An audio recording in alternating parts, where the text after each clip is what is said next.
one time when I was in Cuba, and I forget for what purpose, but there was a press conference, and I was there with Cardinal O'Malley, and international press came and asked us a few questions, and one of the reporters looked at me and said, well, what do you think that Cuba needs? And I answered in one word. I said, what Cuba needs is hope. And today, Cuba is bereft of hope. And that is seen basically in the fact that young people define hope with leaving the country. And so basically what, if Cuba is going to become that home for all Cubans, as the vision that was put forth by Benedict XVI in his visit there in March, then we have to bring a renewed sense of hope to the Cuban people.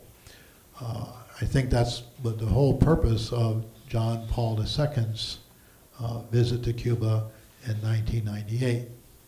And I think, as the Holy Father, Pope Benedict said, that he went to Cuba to continue and to build upon the legacy of John Paul II. I think we heard that the visit of John Paul II changed your life, at least in relation to Cuba. I know it changed Carlos's life as he watched the Pope's Masses on TV here in Miami, and not from Cuba, at least not that first visit.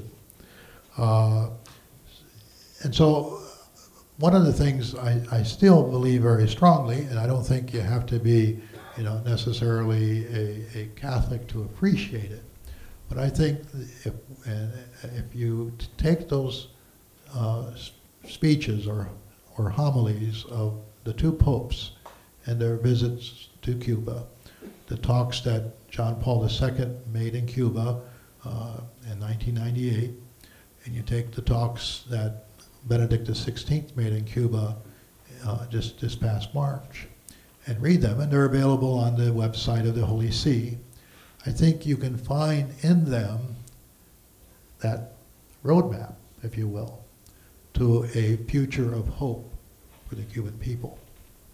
So I would just conclude by saying, revisit those talks and analyze them. There were some phrases that we still remember. John Paul II in Come Away told the young people, you have to be the protagonist of the history of Cuba, of the future of Cuba.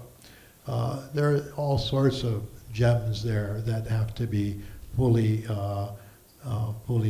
explored. It's like a fruit that has to be, there's a lot of juice that can be squeezed out that would help us, I believe, to see how we can be protagonists of that reconciliation, not only here in our own community where we have wounds and hurts to be healed, but also on the island of Cuba. So thank you, Carlos, for this opportunity.